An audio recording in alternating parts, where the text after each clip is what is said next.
चंद्रशेखर बिल्कुल नहीं हो सकते। चंद्रशेखर के अंदर जो है पॉलिटिकल मैच्योरिटी, जो हम अखबार की दुनिया से देख सकते हैं, अखबार की आंखों से, पत्रकारिता के 35 साल की आंखों से, कि उन्होंने पिछले विधानसभा चुनाव में जो एक वो लुका छुपी का खेल खेला, आके अखिलेश यादव से बात की, कुछ सीटों पर बात चली, उसके बाद आप जाके रूठ कर जाकर सीधे योगी के खिलाफ चुनाव लड़। तो अपने विषय में एक तो गलत फहमी रखना एक चीज, और दूसरा ये जो अब राजनीति है, रावण को ये समझ लेनी चाहिए चंद्रशेखर जी को, कि अब राजनीति हिंदुस्तान में केवल गठबंधन की ही संभव है भाजपा को हराने के लिए। जो एकल दल हैं वो उनके लिए बड़ा मुश्किल सा काम हो गया है, और ये विधानसभा में समझ में आ गया है कि अब तो चंद्रशेखर जो हैं उसमें बिल्कुल उनमें संभावना नहीं दिखती है। मैं थोड़ा आपको थोड़ा एक गहरी जो बात है, मूलतः दलितों का जो चिंता का विषय है, वो विनीता जी, कि दलित जो है अब किसी भी स्थिति में वो भारतीय जनता पार्टी की ओर जाने ही नहीं चाहते। क्यों नहीं जाना चाहते? दलितों के पास है क्या?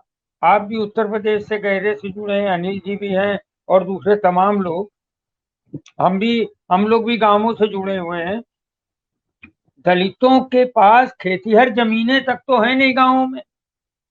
क्षमा करें, हमें ऐसे भाषाएं यूज करनी पड़ती हैं कि गांव से बाहर चमरौधा बोलते हैं कि भाई वो चमरौधा है उधर, है उधर कुएं में अभी जो है कोई पानी ले। मैं अपने गांव में गया, वहां पर तो मुझे पानी खुद में कि आप आओ, हाथ जोड़ के खड़े हो गए कि नहीं नहीं हम आपको पानी नहीं देंगे, आप चाहे जो, फिर हमें बाद में सब डांटेंगे, आप तो शहर से आए हो चले जाओगे। तो दलितों की जो परिस्थिति है राजनीतिक, तो भाजपा की ओर विनीता जी क्यों नहीं जाएंगे? क्योंकि खेतीहर जमीनें हैं नहीं, आर्थिक स्थिति उनकी है खराब। अब दलितों के पास बचती है नौकरी, वो भी सरकारी नौकरी। अब सरकारी नौकरी भारतीय जनता पार्टी ने खत्म करनी शुरू कर दी। उन्होंने ओएनजीसी बेचा, उन्होंने जो सेमी गवर्नमेंट्स हैं वो सारे नवरत्न बेचने की प्रारंभ कर दिया। अब ये एयर इंडिया था वो बेच दिया। और सरकारी सारे उपक्रम जब आप खत्म कर रहे हो, तो विनीता जी, एक मॉन्टेसरी वाला क्वेश्चन है कि जब आप एयर इंडिया में नौकरी निकालते हो तो दलितों का हिस्सा मिलता है, बैकवर्ड को बैकवर्ड का हिस्सा मिलता है, उसके बाद दूसरों को अपना हिस्सा मिलता है। लेकिन अब टाटा नौकरी निकालेंगे, टाटा एयरलाइंस हो गई हो, तो उसमें वो क्यों क्यों रिजर्वेशन देंगे?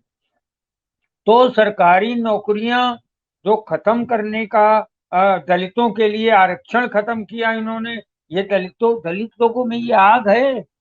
आप मैं तो पिछले दिनों से यही कर रहा हूं। मैं तमाम आईएएस, आईआरएस, आईपीएस इन लोगों के पास बैठता हूं जो दलित समाज के हैं, और मेरे बड़े अच्छे दोस्त हैं, और मैं अक्सर 2-2 3-3 घंटे बैठता हूं, हंसी मजाक भी होता है।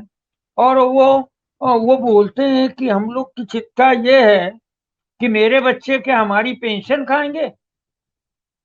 वो मान लो इनकम टैक्स में कमिश्नर हैं, तो उनको ये चिंता है कि हमारे बच्चों का भविष्य क्या होगा।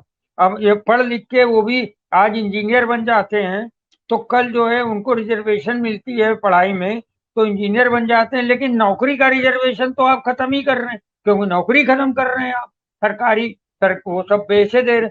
तो ये प्लस पेंशन का तो दलितों की बड़ी चिंता है। ऐसे में ये जो आपका 2024 के लगभग का जो विनीता जी चुनाव है, उसमें दलित अपने नेतृत्व की खोज करें, ये तो आप तय मान लीजिए। और हमेशा एक प्रक्रिया चलती रहती है हर समाज में। आप मुझे तो थोड़ा इस बात पे कहने में अच्छा लग रहा है कि मुसलमानों को छोड़कर इस देश में हर समाज ने अपना नेता अपने ही समाज से चुना। ब्राह्मणों ने अपना नेता ब्राह्मण समाज से चुना। अ, जो बैकवर्ड हैं, यादव लोग हैं, उन्होंने अपना नेता मुलायम सिंह और उनको चुना। और ठाकुरों ने अपना नेता योगी को चुना।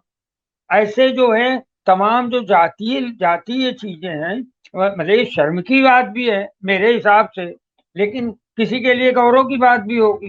तो लेकिन सिर्फ मुसलमान ऐसे हैं विनीता जी जिन्होंने अपना नेता कभी मुसलमान नहीं रखा, उन्होंने कभी कांग्रेस को अपना नेता माना, कभी मुलायम सिंह को अपना नेता माना, पश्चिम बंगाल में ममता बनर्जी जैसी ब्राह्मण को अपना नेता माना, जगन रेड्डी को आंध्र प्रदेश में अपना नेता, तो मुसलमानों ने फिर ओवैसी को नेता अभी नहीं माना ठीक से, लेकिन अगर गठबंधन ठीक से नहीं होंगे तो ओवैसी के माध्यम से भाजपा फायदा लेंगे। तो बात अभी उत्तर प्रदेश की चल रही है, तो उसमें इस बात को आपको देखना पड़ेगा कि वर्तमान में जो सबसे ज्यादा अंधेरा होने जा रहा है विनीता जी, हमको आपको सबको चिंता करनी चाहिए, वो दलित समाज के अंदर ही होने जा रहा है, क्योंकि ना तो जमीनें हैं उनका पास, ना आर्थिक स्तर अच्छा है, ना ही अब उनके पास जो नौकरियां सरकार ने जो आरक्षण दिया था उस पे भी इनकी नीयत अच्छी नहीं है। हम आते हैं उत्तर प्रदेश पे। उत्तर प्रदेश में ठाकुरों के नेता कौन है? योगी जी। यादव बैकवर्ड के नेता कौन है? अखिलेश जी। और ब्राह्मणों के नेता देखिए, कलराज मिश्र और प्रमोद तिवारी कांग्रेस से, कलराज मिश्र भाजपा से और सतीश चंद्र मिश्रा बीएसपी से। ठाकुरों में राजनाथ सिंह और योगी जी दो नेता थे, मगर वो उन्होंने राजनाथ सिंह को तो एकदम किनारे करके रखा है। वैश्यों का नेता जो है, देखिए हमें संपूर्ण बात करनी पड़ेगी, जब हम दलितों की बात करेंगे तो वैश्यों में भी नेता कोई उभरता नहीं है। मुलायम सिंह जी ने बड़ी कोशिश की एक दो बार, और वैश्य समुदाय के लोगों को उन्होंने राज्यसभा भेजा, शायद इसमें कोई साहू ठाकीज के या कोई थे मालिक, मैं पूरा याद नहीं कर पा रहा हूँ। तो उन्होंने वैश्य समाज को प्रमुखता दी, व्यापारियों को भी प्रमुखता दी। अभी उन्होंने पिछले ही भाषण में बोला था व्यापारियों की बात, जी मुलायम सर। सिंह ने। एक जी एक सर। वैश्य मुख्यमंत्री बने हैं, बनारसी दास।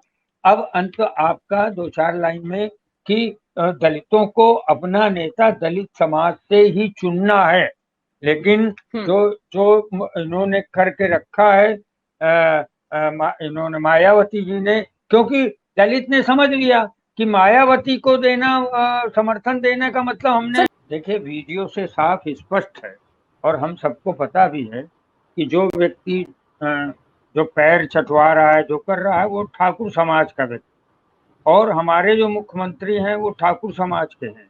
और हमारे मुख्यमंत्री क्या, मैं तो महाराष्ट्र में हूँ, मतलब उत्तर प्रदेश के मुख्यमंत्री जो हैं वो योगी जी ठाकुर हैं, बुलडोजर बाबा के नाम से जाने जाने।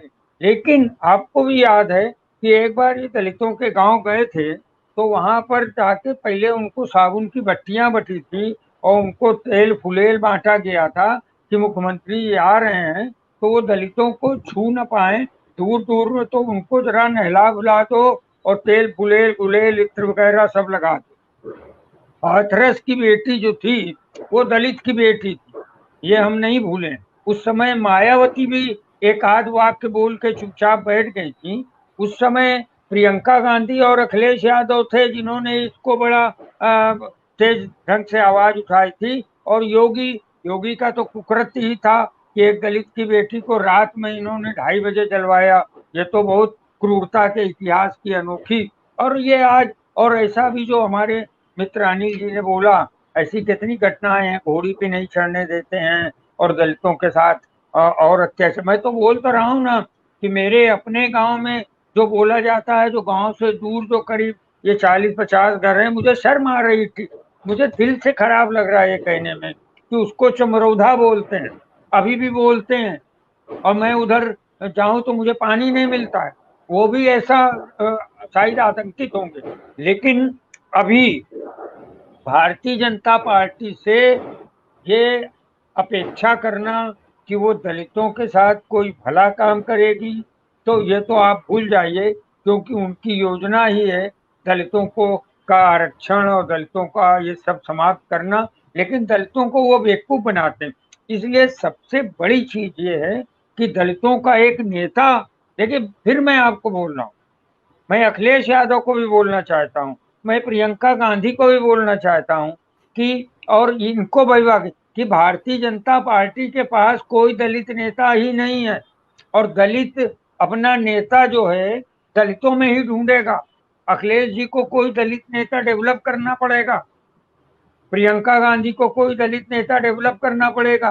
भारतीय जनता पार्टी ने, मैं आपको बोलूं, जो हमारे माननीय राष्ट्रपति हैं वो मेरे ही शहर के हैं।